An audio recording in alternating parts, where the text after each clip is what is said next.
नमस्कार, ABC channel में आपका स्वागत है। मैं हूं सचिन श्रीवास्तव और आप मेरे साथ देखेंगे आजमगढ़ से जुड़ी खबरें। आइए नजर डाल लेते हैं आज की खास खबरों पर। खबर के प्रायोजक हैं Sarvodaya public school Harvanshpur Azamgarh. Admission open. Vidyapeeth centre for IIT JEE and NEET. Doctor Imtiaz hospital Harra की चुंगी, पॉलिटेक्निक चौराहा आजमगढ़। इलाज के साथ ही जांच की सुविधा उपलब्ध। Azamgarh public school Kotila check post Rani की Sarai Azamgarh. Admission open. Sai international school निकट RTO office Badli Bazar Azamgarh. Admission open. Dalim sun baby school Tiwaripur Mau road Azamgarh. Admission open. Gomti Gramin Nidhi bank निवेश और सिक्योर्ड लोन के लिए संपर्क करें। GD global school Kartalpur Azamgarh. Admission open. Wooden touch Bhaurnath Azamgarh और hotel park green Sidhari Azamgarh. महानगरों की भांति अपने शहर में भी नाइट वेंडिंग जोन बनाया जाएगा। इसके लिए स्थान चिन्हित कर लिया गया। SP ऑफिस के सामने कुंवर सिंह उद्यान को बच्चों के लिए सजाया जाएगा, तो वहां बाहर स्थित फुटपाथ पर खाने पीने की चीजें की दुकानें लगेंगी, जहां परिवार के साथ मस्ती का पूरा इंतजाम रहेगा। इसकी कवायद में प्रशासनिक अमला जुट गया है। वर्तमान में परिवार के साथ मनोरंजन का कोई इंतजाम नहीं है, जिसके चलते लोग बच्चों के साथ कहीं भी मनोरंजन करने नहीं जा पाते हैं, जबकि बड़े शहरों में पार्क व नाइट वेंडिंग जोन उपलब्ध है। अब अपने शहर में भी महानगरों की तर्ज पर नाइट वेंडिंग जोन स्थापित किया जाएगा। इसके लिए पुलिस ऑफिस के सामने स्थित कुंवर सिंह उद्यान व उसके फुटपाथ को चिन्हित किया गया। फुटपाथ पर जहां खाने पीने की चीजों की दुकानें लगेंगी, तो वहीं पार्क में बच्चों के खेलने कूदने का पूरा इंतजाम किया जाएगा। इतना ही नहीं, पार्क में म्यूजिक सिस्टम भी लगाया जाएगा। आकर्षक लाइटों से पार्क को सजाने संवारने के साथ ही कुंवर सिंह उद्यान गेट से गांधी तिराहा तक जाने वाले मार्ग को रात 7 बजे से 11 बजे तक बंद कर दिया जाएगा, ताकि लोग बच्चों व परिवार के साथ यहाँ समय बिता सकें। अपर जिलाधिकारी वित्त एवं राजस्व आजाद भगत सिंह इस योजना को मूर्त रूप देने की कवायद में जुटे हैं और जल्द से जल्द इससे अमली जामा पहनाया जाएगा। नाइट वेंडिंग जोन में जो दुकानें लगेंगी, उसमें खाने पीने के सामान के साथ खिलौने आदि की भी दुकान लगेंगी।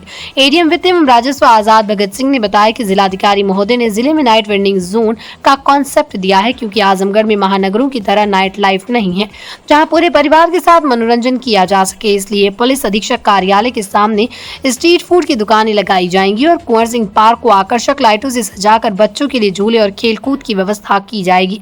उन्होंने कहा कि जल्द ही इस कार्य योजना को मूर्त रूप दिया जाएगा। जनपद आजमगढ़ में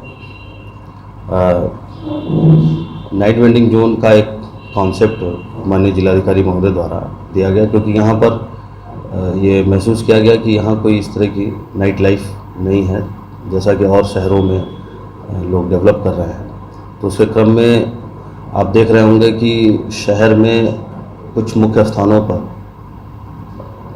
पेंटिंग का भी काम कराया जा रहा, ताकि शहर सुंदर लगे। और शहर को सुंदर और व्यवस्थित करने की जो जिम्मेदारी है, वो जितनी हम लोग की है, उतनी साथ साथ आप लोग की भी है। जन सहयोग भी उसमें आवश्यक है। इस क्रम में ये प्रयास हो रहा है कि एक नाइट वेंडिंग जोन बनाया जाए, जिसमें लोग आएँ और स्ट्रीट फूड्स का आनंद लें। उसके लिए अभी फ़िलहाल ये कप्तान साहब के ऑफिस के सामने जो कुंवर सिंह पार्क उद्यान का एक स्ट्रीट है, उस स्ट्रीट पे एक प्लानिंग चल रही है और आशा करते हैं कि जल्दी ही उसमें हम लोग व्यवस्था करेंगे और एक अच्छी स्थिति उसमें लेकर आएंगे। सर, कुंवर सिंह उद्यान का भी उपयोग किया जाएगा बच्चों के लिए खेलने वगैरह के लिए? हाँ, जब उसमें व्यवस्था की जाएगी तो ये तो रहेगा, मतलब ये फैसिलिटीज़ की जाएंगी कि जो लोग परिवार के साथ आएँ तो उनका एक समग्र इंटरटेनमेंट हो। वहाँ पर बच्चे भी इंटरटेनमेंट लें, बड़े भी लें, तो वो सब व्यवस्थाएं उसमें। टाइमिंग उसका डिसाइड किया जाएगा? अभी उसमें कोई बात नहीं। सड़क निर्माण को लेकर नगर में इन दिनों हर्ष की अनुभूति महसूस की जा रही है, तो वहीं धांधली और अनियमितता से भी कोई इनकार नहीं कर रहा। कार्यों के टेंडर मैनेज होने के नाम पर वर्षों से खेल चल रहा है, जिस पर प्रशासन खामोश है। जगह जगह अधूरे काम और सड़क निर्माण में गुणवत्ता पर सवाल उठने लगे हैं। शिकायतों के बाद भी जांच में देरी से नागरिकों में आक्रोश व्याप्त है। नगर क्षेत्र में सड़कों के निर्माण में लेट लतीफी व गुणवत्ता को लेकर सवाल उठ रहे हैं। वहीं कई वर्षों से सड़क खोद कर छोड़ दिया गया है, तो कहीं देर से शुरू हुए निर्माण में मानक को दरकिनार कर दिया जा रहा है।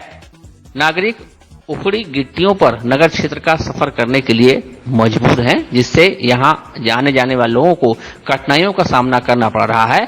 कई बार बाइक सवार गिरकर घायल भी हो चुके हैं। ज्योति निकेतन स्कूल से बदरका क्षेत्र में हो रहे निर्माण से भी सभी स्थानीय संतुष्ट नहीं है आइए सुनते हैं उनकी मन की बात। जो सड़क बन रही है देखने में तो ठीक लग रही है, लेकिन जो मेरे हिसाब से है कि इसकी गुणवत्ता सही नहीं होगी, इसकी थोड़ी मोटाई और होनी चाहिए। नहीं तो ये जो हमारा तिराहा है इस पे ऑलरेडी बहुत पानी लगता है, यहाँ का बहाव बहुत तेज़ होता है, ये एक भी बरसात झेल नहीं पाएगी। साथ ही साथ जो है जो बनाने वाले हैं, जहाँ पे जगह कोई गाड़ी खड़ा कर दिया या कोई कूड़े वाला जो डब्बा रखा हुआ है या साइड को बहुत ध्यान नहीं दे रहे हैं, उसको छोड़ दे रहे हैं। तो मेरा यह है कि वो जो साइडें हैं जितनी पहले सड़क उसका उतना पूरा बनाएं, और जो गाड़ी वगैरह खड़ा उन्हें बोल करके हटा दें, या जो नगर पालिका का कूड़े का डब्बा रखा हुआ है उसे हटवा करके वहाँ भी बना दें, नहीं तो फिर वही आगे वहीं से टूटना शुरू होगी और वो टूट जाएगी। बन रही है नहीं बन रही है ठीक है, बल्कि ये जो बारिश होगी तो बारिश में इसमें तो कमजोरी आई ही जाएगी। तब से सड़क खराब थी, कहीं कहीं टूटे फूटे थे, बाकी सब तो ठीक ही था। सड़क बनी सब कुछ है। हाँ ठीक है, बढ़िया है। आजमगढ़ शहर के जोधिकापुरा में एक पुराने सूखे कुएं में बुधवार सुबह करीब 8 बजे बछड़ा गिर जाने से कई घंटे तक हिंदू संगठनों के सहयोग से फायर ब्रिगेड विभाग का रेस्क्यू ऑपरेशन चला। इस दौरान नगर पालिका की टीम भी लगी रही। बताया जा रहा है कि जोधिकापुरा से हीरापट्टी के मार्ग पर तिराहे के पास कुम्हारों का मिट्टी रखने का स्थान है। इसके अलावा बगल में ही ऊंचाई पर सूखा कुआं है। सुबह भटकते हुए एक छोटा बछड़ा कुएं के बगल में घास चरने के चक्कर में वहां पहुंच गया। इस दौरान वहां कोई मौजूद नहीं था, तभी असंतुलित होकर वो सीधे कुएं में जा गिरा। कुछ देर बाद लोगों को जब पता चला तो वहां मौके पर भीड़ जमा हो गई। कुछ ही देर में मौके पर विश्व हिंदू परिषद के कार्यकर्ता पहुंच गए। वहीं भाजपा से जुड़े समाज सेवी ऋतिक जायसवाल भी अपनी टीम के साथ पहुंचे। सूचना के बाद मौके पर फायर ब्रिगेड की टीम भी पहुंच गई। रस्सी के सहारे विश्व हिंदू परिषद के नगर पदाधिकारी अरविंद मोदनवाल सबसे पहले उतरे, लेकिन नीचे गैस की आशंका के चलते तबियत खराब होने से उनको वापस ले आया गया। इसके बाद फायर ब्रिगेड के कर्मियों ने पानी की बौछार मारी, तब 2 कार्यकर्ता फिर नीचे उतरकर रस्से से बछड़े को बांधे। इसके बाद टीम वर्क के सहारे बछड़े को बाहर निकाला गया। हालांकि बछड़े को रीढ़ की हड्डी में काफी गंभीर चोट लग चुकी थी, खड़ा होना मुश्किल हो रहा था। बाद में उसको एसडीएम के निर्देश पर नगर पालिका की टीम ने गौशाला में पहुंचाया। सुनते हैं विहिप के अरविंद मोदनवाल ने क्या कहा। सुबह में फोन आया यहाँ के कार्यकर्ताओं द्वारा कि कुएं में एक गाय गिरी हुई है। इससे पहले भी 1-2 बार इसमें गाय भी गिर चुकी है, और कुछ लड़के किसी के द्वारा बताया कि कोई लड़का भी एक बार कूद गया था, और गाय काफी गंभीर हालत में है। मैं कुएं में गया था जिसमें गैस की मात्रा है, सर में चक्कर आने लगे थे तो निकल गया दोबारा। फिर प्रयास किया जा रहा है कि गाय को बाहर निकाल लिया जा सके। आजमगढ़ जिले में पिछले सप्ताह बारिश व तेज हवाओं से फसलों के हुए नुकसान की आकलन रिपोर्ट मिल गई है। रिपोर्ट के आधार पर किसानों को रियासत हाथ लगी है। जांच रिपोर्ट में 33% या उससे अधिक का नुकसान जनपद में फसलों को नहीं हुआ है, इसलिए कोई मुआवजा किसानों को नहीं मिल पाएगा। बताते चले कि पिछले दिनों बारिश व आंधी से किसानों की सरसों, गेहूं, चना, मटर की फसलों को भी नुकसान पहुंचा था। बारिश व तेज हवाओं से फसलों के हुए नुकसान के आकलन के लिए सभी तहसीलों के एसडीएम से रिपोर्ट मांगी गई थी। जनपद की 8 तहसीलों से आई रिपोर्ट में कोई बृहद नुकसान नहीं दिखाया गया, जिससे किसानों को कोई मुआवजा नहीं मिलेगा। एडीएम वित्त एवं राजस्व का कहना है कि सभी तहसीलों से फसलों के नुकसान की आकलन रिपोर्ट आ गई है, जिसमें 33% या उससे अधिक वृहद पैमाने पर फसलों को कोई नुकसान नहीं हुआ है, इसलिए किसानों को कोई मुआवजा नहीं दिया जाएगा। बारिश हुई थी उसमें जो कितने किसानों का नुकसान हुआ, कुछ सर्वे बना हुआ हो? देखिए, जो बारिश हुई थी उसमें सारी तहसीलों से हम लोगों ने जांच कराई, और जांच में कोई ऐसा 33% के ऊपर का कोई नुकसान नहीं है। तो ऐसा कोई उसमें कोई बृहद नुकसान तहसीलों द्वारा रिपोर्ट नहीं किया। आजमगढ़ में परिषदीय विद्यालयों में नए बच्चों के कक्षा 1 में नामांकन को लेकर इस बार बेसिक शिक्षा विभाग कई तैयारियां अलग से कर रहा है। इसी क्रम में बुधवार को शहर के हरबंसपुर स्थित सर्वोदय इंटर कॉलेज में 1 दिवसीय कार्यशाला का आयोजन किया गया, जिसके मुख्य अतिथि ज्वाइंट डायरेक्टर माध्यमिक शिक्षा आजमगढ़ मंडल योगेंद्र बहादुर सिंह रहे। वहीं बेसिक शिक्षा अधिकारी अतुल कुमार सिंह भी मौजूद रहे। बीएसए अतुल कुमार सिंह ने बताया कि हमारा आंगन हमारे बच्चे नाम से यह कार्यक्रम चलाया जा रहा है, जिसमें नई शिक्षा नीति 2020 के तहत बच्चों को शिक्षा के प्रति लगाव बढ़ाने और उनको निपुण करने की योजना है। वहीं इस बार कक्षा 1 में नामांकन से पूर्व आंगनबाड़ी में बच्चों को विशेष प्रशिक्षण दिया जाएगा, ताकि वह कक्षा 1 में एडमिशन ले तो गुणवत्तापूर्ण तरीके से शिक्षा ग्रहण कर सकें।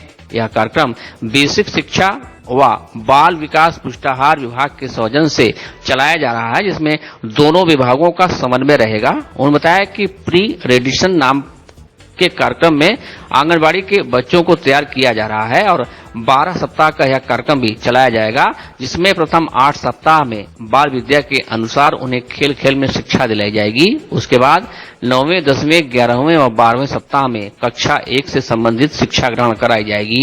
कुल मिलाकर बच्चों में गुणवत्तापूर्ण तरीके से शिक्षा का निवेश तो करना ही है, साथ ही उन्हें निपुण भी बनाना है। हमारे यहाँ जनपद स्तरीय हमारा आंगन हमारे बच्चे एक कार्यक्रम हो रहा है, जो कि बेसिक शिक्षा और हमारे बाल विकास विभाग के सहयोग से संचालित किया जा रहा है, जिसमें हमारे बेसिक शिक्षा के RPS, RG और खंड शिक्षा अधिकारी और आंगनबाड़ी के हमारे आंगनबाड़ी कार्यकर्ता DPO और हमारे DPO साहब। इसका मुख्य उद्देश्य है कि बच्चे जब कक्षा 1 में प्रवेश लेने जा रहे हैं तो उसके पहले उन्हें कैसे तैयार किया जाए, क्योंकि हमारे राष्ट्रीय शिक्षा नीति 2020 के बाद जो एक अनुशंसा की गई है कि बच्चों को कक्षा 1 के प्रवेश के पूर्व प्री प्राइमरी कक्षाओं में अर्थात आंगनबाड़ी केंद्रों में भेजे जाने का एक अनुशंसा की गई। उसी अनुशंसा के अनुक्रम में स्टेट गवर्नमेंट द्वारा स्कूल रेडीनेस का प्रोग्राम चलाया गया। जनपद आजमगढ़ में स्कूल रेडीनेस प्रोग्राम के तहत प्रत्येक ब्लॉक में एक हमारे नोडल टीचर विद्यालय स्तर से और आंगनबाड़ी केंद्र की आंगनबाड़ी में 4 दिन से प्रशिक्षण कराया गया, क्योंकि हम स्कूल चलो अभियान का शुभारंभ 1 अप्रैल से हो रहा है। तो ऐसी स्थिति में बच्चों को कक्षा 1 में प्रवेश करने की तैयारी करनी है। तो कक्षा 1 में वो बच्चे जो हमारे आंगनबाड़ी केंद्रों से जो 3 से 6 आयु वर्ग के हैं वो इस साल कक्षा 1 में जाएंगे। तो इसके लिए स्कूल रेडीनेस में विद्यालय तैयार है, अभिभावक तैयार है और हमारे अध्यापक तैयार है। ये हम एक समुदाय के माध्यम से ये बताना चाहते हैं और बच्चों को स्कूल से जोड़ना चाहते हैं। मुख्यतः इसमें 12 सप्ताह की गतिविधियां संचालित की जाती हैं, जिसमें प्रथम 8 सप्ताह में विद्या मॉड्यूल के माध्यम से बच्चों को खेल के माध्यम से सिखाया जाता है और अगले 4 सप्ताह मतलब 9वें, 10वें, 11वें और 12वें सप्ताह बच्चों को जो हमारी कक्षा 1 की कार्य पुस्तिकाएं हैं वर्क और जो उनकी दर्शिकाएं हैं उनके माध्यम से हमें शिक्षा का ज्ञान देता है। हमारी लघु विभाग को ये है इस पूरे कार्यशाला का कि हम बच्चों को कक्षा 1 में अगले वर्ष में नामांकन कराना और उनके संगत कक्षा के अनुसार कैसे उनको हम विद्यालय से जोड़ के रखें और जोड़ने के साथ साथ उनकी गुणवत्तापूर्ण शिक्षा देखें। इस प्रदेश को और बेसिक शिक्षा को निपुण बनाने का कार्य यथाशीघ्र वर्ष 2025-26 तक का जो लक्ष्य रखा गया उससे पहले। जिलाधिकारी विशाल भारद्वाज की अध्यक्षता में मंगलवार देर सायं कलेक्ट्रेट सभागार में चैत्र रामनवमी एवं आगामी ईद के पर्व को सकुशल शांतिपूर्ण एवं सौहार्द के साथ मनाए जाने जनपद के प्रमुख धर्म गुरुओं, समस्त अपर जिलाधिकारी, समस्त उप जिलाधिकारी एवं समस्त अधिशासी अधिकारियों के साथ बैठक आयोजित की गई। जिलाधिकारी ने जनपद के सभी प्रमुख मंदिरों की सफाई व्यवस्था एवं प्रकाश की व्यवस्था समय से सुनिश्चित कराने के निर्देश दिए। जिलाधिकारी ने कहा कि त्योहार का समय होने के कारण सभी जगह स्वच्छ पेयजल की आपूर्ति सुनिश्चित की जाए। उन्होंने कहा कि मच्छर एवं गंदे पानी से फैलने वाली बीमारियों को रोकने के लिए नालों की सफाई, चूना, ब्लीचिंग पाउडर का छिड़काव आदि व्यवस्थाएं सुनिश्चित की जाएं। उन्होंने कहा कि सभी ठेले दुकानदार एवं वेंडरों को अच्छे एवं गुणवत्ता युक्त खाद्य पदार्थ बेचने के लिए प्रोत्साहित किया जाए। उन्होंने खाद्य सुरक्षा अधिकारी को निर्देश दिया कि अभियान चलाकर खाद्य पदार्थों की दुकानों का निरीक्षण करें तथा अधिक से अधिक सैंपलिंग एवं टेस्टिंग सुनिश्चित कराई जाए। उन्होंने कहा कि परंपरा से हटकर कोई भी आयोजन ना किया जाए। सार्वजनिक स्थलों पर जो भी आयोजन किया जाए उसकी अनुमति अवश्य प्राप्त करें। किसी भी प्रकार की आशंका होने पर डायल 112 पर अवगत कराएं, तत्काल सहायता उपलब्ध कराई जाएगी। उन्होंने कहा कि असामाजिक तत्वों पर कड़ी कार्रवाई सुनिश्चित की जाएगी। एसपी ने पुलिस अधिकारियों को निर्देश दिया कि सभी आयोजन स्थलों पर पुलिस की तैनाती सुनिश्चित की जाए। उन्होंने कहा कि फ्लैग मार्च पूरे अनुशासन के साथ तथा पुलिस वाहनों में सभी आवश्यक सामानों की उपलब्धता सुनिश्चित करें। बैठक में अपर जिलाधिकारी प्रशासन अनिल कुमार मिश्र, मुख्य राजस्व अधिकारी JP सिंह, अपर जिलाधिकारी वित्त एवं राजस्व आजाद भगत सिंह, समस्त SDM, CO एवं अधिशासी अधिकारी तथा सभी धर्मों के धर्मगुरु प्रतिनिधि उपस्थित रहे।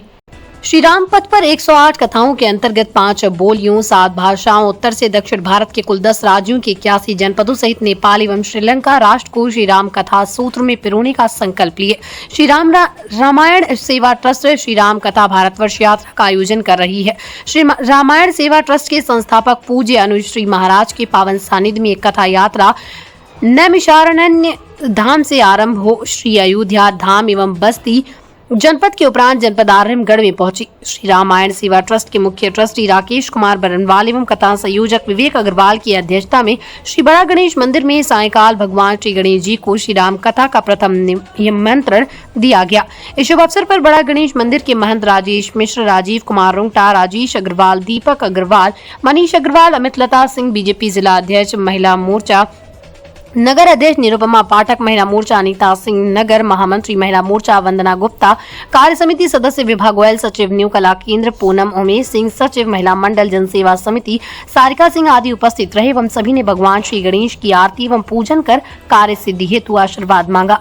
श्री राम कथा के संयोजक विवेक अग्रवाल ने अवगत कराया कि श्री कृष्ण गौशाला पहाड़पुर आजमगढ़ में 31 मार्च दिन शुक्रवार को सायंकाल 4 बजे से कथा आरंभ होगी एवं दिनांक 6 अप्रैल 2023 दिन बृहस्पतिवार को कथा विश्राम लेगी।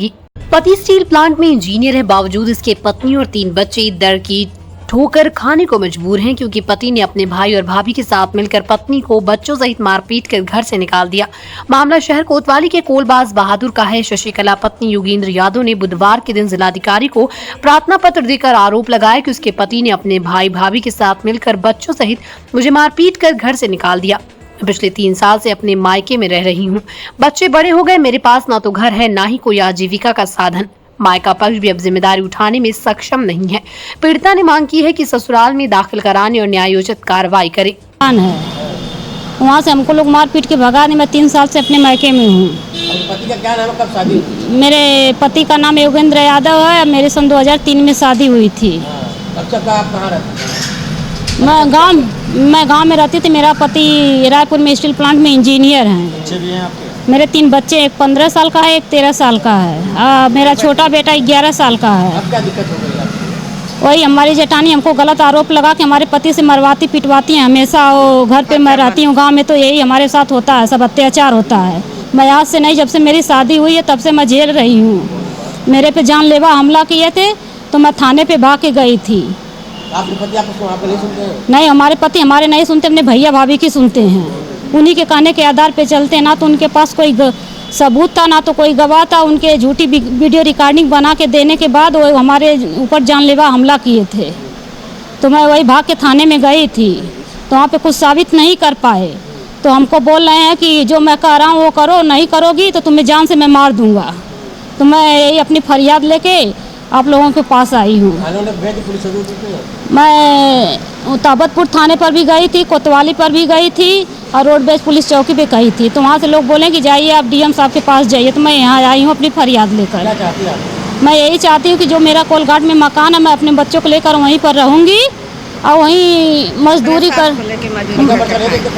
नहीं, वो भी नहीं देते हैं, कुछ भी नहीं दे रहे हैं। ना तो हमारे बच्चों को, ना तो हमको कुछ भी नहीं देते हैं। वो आज भी इस डेट में भी घर पे आके अपना काम वाम करवाए। अपने भैया भाभी के यहाँ मिलने जुलने आते हैं। गाड़ी से लेके सबन को घूमन मुझसे नहीं मिलते हैं, कभी नहीं। ना तो मुझसे ना तो मेरे बच्चों से। अगर कोई कहता है तो कहते हैं कि उन सबों को जाने दो, सिर्फ अपने भैया और भाभी की सुनते हैं। Sarvodaya public school near RTO office Harbanspur Azamgarh affiliated to CBSE. Admission open for classes nursery to 9th and 11th. Dedicated, experienced and well qualified staff. Computer science from class 1st onwards. Playground with lush green campus. Yoga, art and craft, drawing, music, dance classes. Separate composite laboratories. Separate classes for girls. Well stocked library. Hostel facility available. Free health checkup in Sarvodaya Hospital. Vidyapeeth School Center. PW School. Integrated Center for IIT JEE and NEET.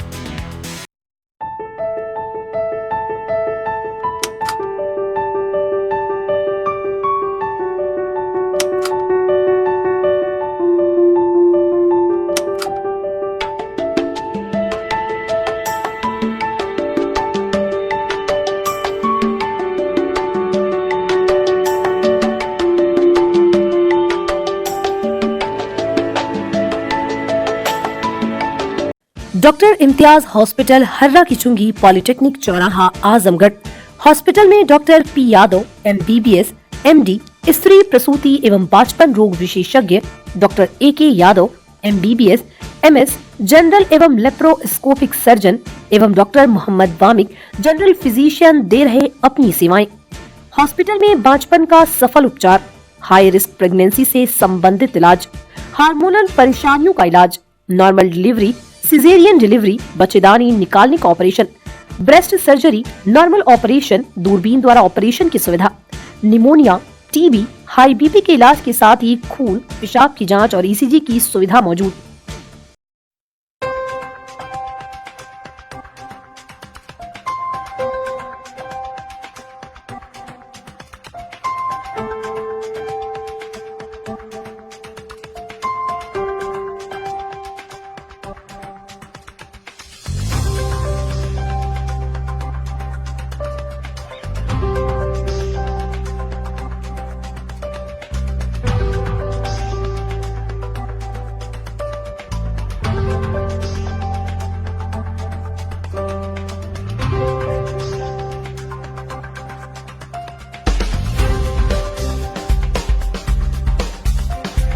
Sai international school Pura Pande निकट RTO office Bhadli Bazar Azamgarh. ICSE board new Delhi से मान्यता प्राप्त, प्रत्येक class में smart class की व्यवस्था, सुव्यवस्थित science और कंप्यूटर लैब्स, इंडोर और आउटडोर स्पोर्ट्स फैसिलिटीज, पूरे सिटी में वाहन की सुविधा, admission open for new session, nursery to class 9th and 11th। Sai international school Pura Pande निकट आरटीओ ऑफिस भदली बाजार आजमगढ़। डेरिन sunbeam school Tiwaripur Mau road Azamgarh. Admission open for new session, play group to class 9। Special features, smart class available, science computer lab and library, indoor and outdoor sports facilities, experienced teachers, monitoring with CCTV camera, transport facility. Give your child a quality education. Dalim Sunbeam School, Tiwaripur, Mau Road, Azamgarh. Wooden touch Bhavarnath Azamgarh, a complete hardware store.